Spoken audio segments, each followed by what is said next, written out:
barbershop conversation, guys.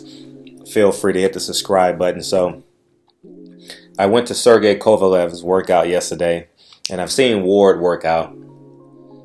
I just want to give you guys the breakdown of how I believe the fight is gonna go. Now, keep in mind, this breakdown is without emotion, without, you guys know how I feel about Sergey Kovalev.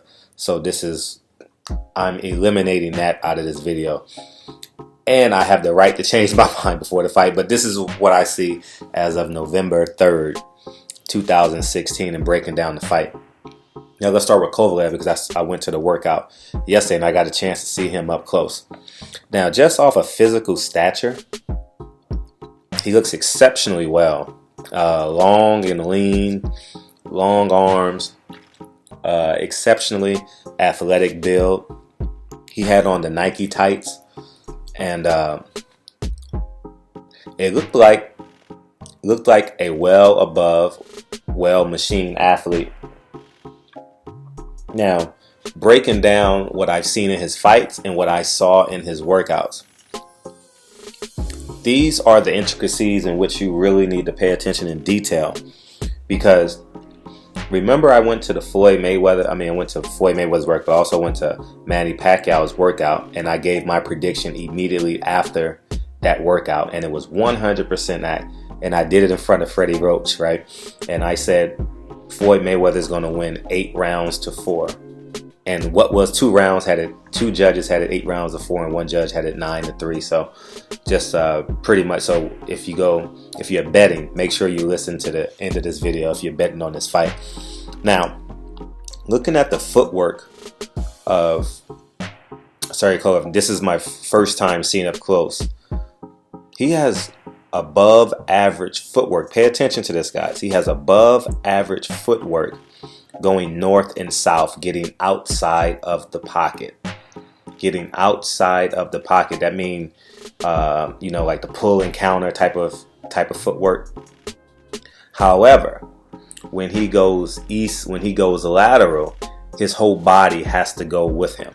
He can't go 45-degree angles with his hips. He has difficulty doing that, which leads everyone to notice in his fights, he has to set his feet to throw his punches.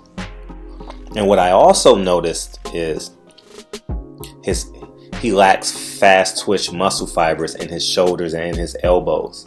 And what I mean by fast twitch muscle fibers is, have you seen Rashid Warren throw punches? Have you seen Adrian Broner throw punches? Just to give you guys an example. I hate to use just black athletes. Oscar Valdez. I hate to, because people might say I'm being biased, but when you watch these guys throw punches, you see the explosion at the beginning of the punch, not at the end. Sergey Kovalev punch explosion is at the end of his punch. And when you watch him on the heavy bag, you can see it.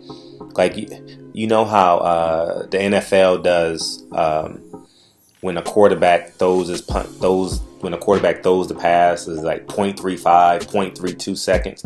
That's what I'm talking about. The fast twitch muscle fibers from start to finish of his punch. He has an accelerated punch. It doesn't explode out of the box. And with that being said, with his footwork, he has above average footwork going back and forth, but below average footwork going east and west. And I think that this is going to be a strong telltale sign in the fight, because with that being said, when you don't have explosion at the end of the punch, that means you can't fight inside, right? So if you can't fight inside against Andre Ward, where Andre Ward wants to be, that's where you're going to have difficulties. But where he can win is, how he's about 1 inch taller and has one more inch long, so that means a ½ inch on each arm. Where he can win is probably the clinches, because I think by default he has a longer body than Andre Ward. Andre Ward is a little bit more compact, more density in his muscles, I would say, just by looking at him. And he'll win the clinches. So the choking in the clinches, the fatigue, just walking a guy to the ropes, stepping back, getting off his 1-2. That's where I see Kovalev gaining success in this fight.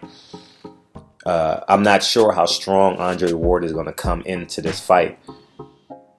Meaning, will he be more bulkier? I am uncertain of that, so I don't know. Or will he go towards the more lean approach? I am uncertain of that. But Andre Ward that I see will not mind getting walked into the ropes, because he throws those sneaky hooks, and if you walk him to the ropes, he takes away your strong arm. So Sergey Kovalev is going to have to be great with his left hand.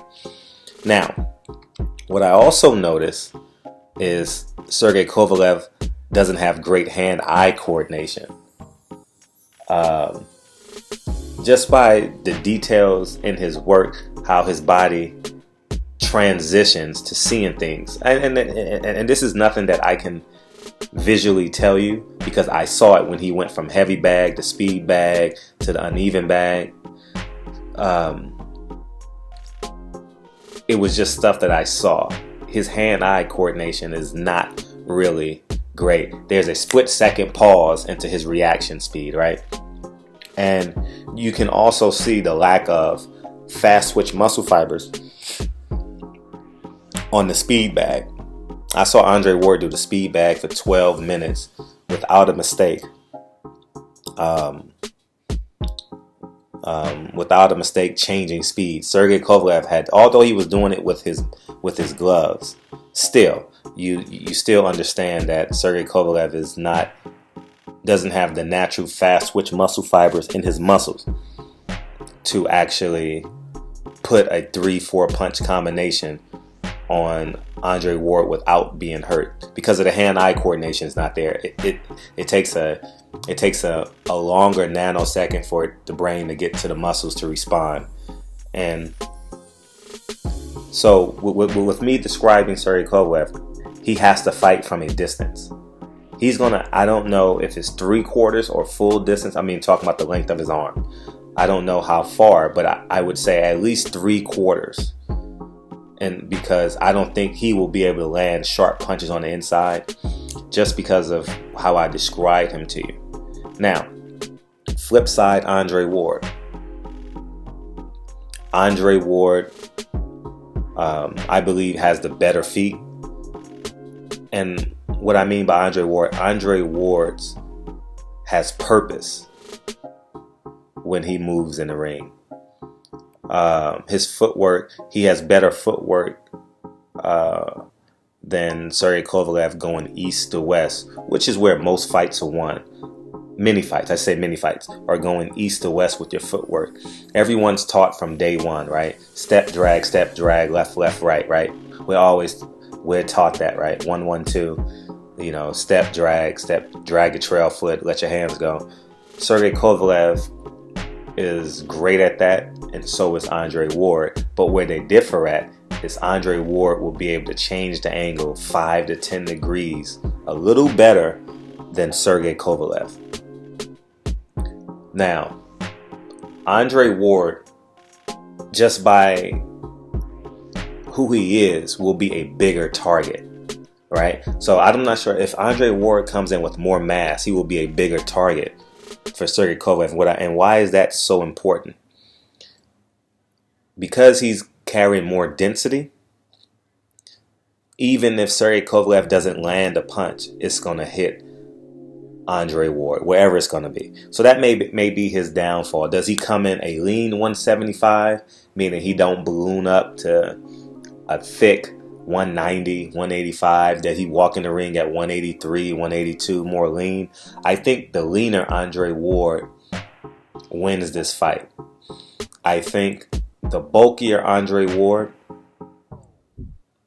becomes a bigger target for a Sergey Kovalev, even if he's not landing punches on the guards, on the tip of the shoulders. That's wear and tear for the later rounds, and then we see who had the better camp in rounds 8 through 12. Andre Ward has the better fast twitch muscle fibers that we've seen throughout his career. Sergey Kovalev definitely has the equalizer with the bigger puncher. And Don't be, and people say Andre Ward don't have power. Don't be misled. Here's what I believe about Andre Ward, and the same holds true for Floyd Mayweather.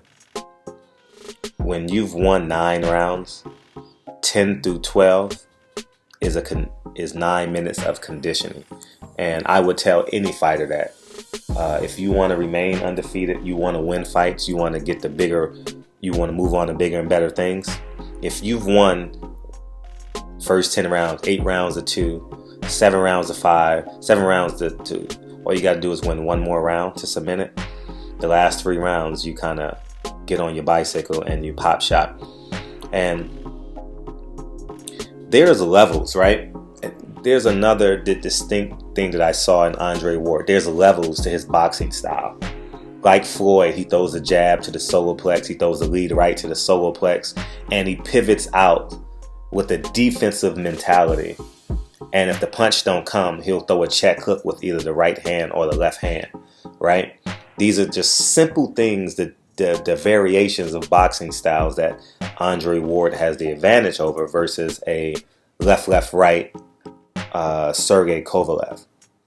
Now, walking into the ring, this is how I foresee the fight. Sergey Kovalev, round 1, will be overtly aggressive, right? Cutting the ring off, jabbing at him, trying to cut the ring off. But what Andre Ward is going to do is here's the trick, and I want you guys to visualize this. You probably got to close your eyes and visualize this. Andre Ward is going to allow Sergey Kovalev to cut the ring off right, early in the fight, right? But what Andre Ward is going to do is step slightly to either his left or his right and either tie him up to fight inside or tie him up to reset him.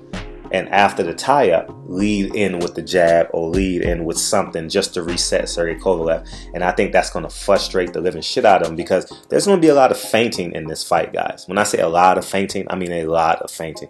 So please don't go in this expecting Rumble in the Jungle, Thriller in Manila. Sonny Liston, don't go in there expect an extreme tactical fight. And I expect Andre Ward to win this fight. I expect Andre Ward to win by decision. I expect Andre Ward not necessarily dominate him, but at some points in this fight, make Sergey Kovalev look like he's not an A-level fighter. I think just the nuances, and correct me if I'm wrong, I just think the nuances in Andre Ward's game will neutralize the space that Sergey Kovalev needs. Keep in mind, no matter how strong or how better or how good of an athlete Sergey Kovalev is, he needs space. Now, Andre Ward can get caught. Don't get me wrong, because by the 3rd or 4th round, Sergey Kovalev is going to realize, I have to clinch, pull, and lead, and not lead with my jab. And the 3rd or 4th round, he's going to realize I can't lead with my jab. I'm going to have to lead with my right hand. And what if he does this first and Andre Ward is just second, he may get a knockdown. He may get Andre Ward staggered. But for the duration of this fight, I expect Andre Ward to be the fox. I expect Sergey Ward to be visually frustrated. I expect John David Jackson to try and tell him what to do, but Sergey Kovalev can't physically do what he wants him to do in the ring because he wasn't born with it. So that's my breakdown of the fight. I had a chance to see them both, and feel free to let me know what you guys think. This is just my breakdown as of November 2nd, 2016. So anyways, Barbershop Conversations. Feel free to hit the subscribe button. And this is my breakdown as of today, walking out of Sergey Kovalev's media workout yesterday. And keep in mind, this is emotionless. I'm not saying this because I dislike Sergey Kovalev and his character. This is just me just breaking down the fight as of today. So Barbershop Conversations, feel free to hit the subscribe button, like it. Even if you don't comment on it, like it, so I feel good about myself. Talk to you guys soon. Peace. You know what it is. It's Barbershop Conversations. Hit the subscribe and the like button today.